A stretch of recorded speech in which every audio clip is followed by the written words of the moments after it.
Ninja Gaiden Ragebound is mandatory for any indie gamer because there's much more to its 80s aesthetic than pixelation. Besides, it's not that long. Enjoy the retro animation style of Akira among other anime hits of the decade, alongside the catchy and upbeat tunes of an unforgivably bad action movie. The very environments and narrative tropes take us back in time. As the latest title from the team behind the blasphemous franchise, Ragebound is as two-dimensional as indie games come, but it's far from the Metroidvania I had assumed it was. Ragebound is a linear arcade game that includes myriad quality-of-life adjustments to accommodate modern audiences. Without any of a 40-year-old game's limitations, it still succeeds in feeling like one after all these years. Meanwhile, the retro games of Miniclip in 2005 needed only to recreate the aesthetic of 20-year-old games. Capturing that same aesthetic in 2025 is more impressive to me, at least. Controls and enemies are simple enough to usher you through the first few levels quickly, but this is not to say that the gameplay is boring or derivative. Ragebound distinguishes itself from other post-80s indie games with its hypercharging mechanic.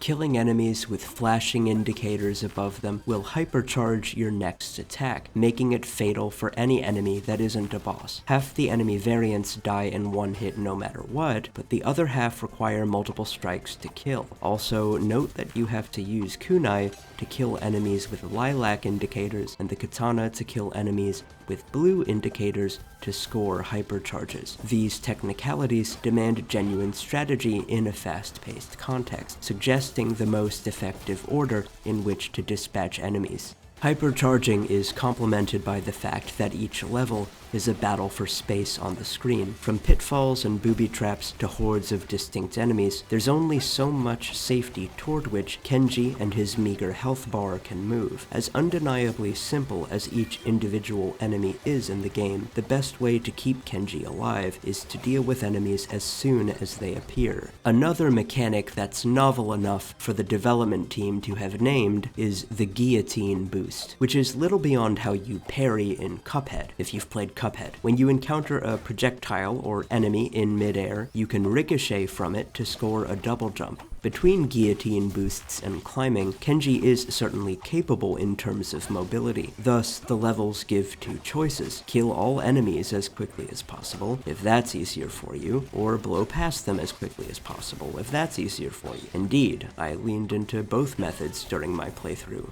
Other important features of gameplay include 3 types of collectibles and moderately difficult bosses, whom you must beat to reach the end of a level. In each level, you can find at most 1 key to an optional secret level, several scarabs, which ninjas use as currency to purchase trinkets, and crystal skulls from Indiana Jones, which don't seem to do anything apart from inflating the grade you receive at the end of the level. Collectibles may not be very exciting, but these ones will make it worth your while. Bosses and levels as a whole are both pretty fun. I'd say the primary strength of bosses lies in balance. Not only do they slightly progress in terms of difficulty, but none of them are especially easy or especially difficult. They really are right in the middle, every single one, except this piece of shit, but that may have had more to do with my incompetence. Though Metroidvanias typically demonstrate greater technical advancements than arcade games do, Ragebound's individual levels have a distinct advantage over contiguous worlds in the sense that levels can vary wildly from each other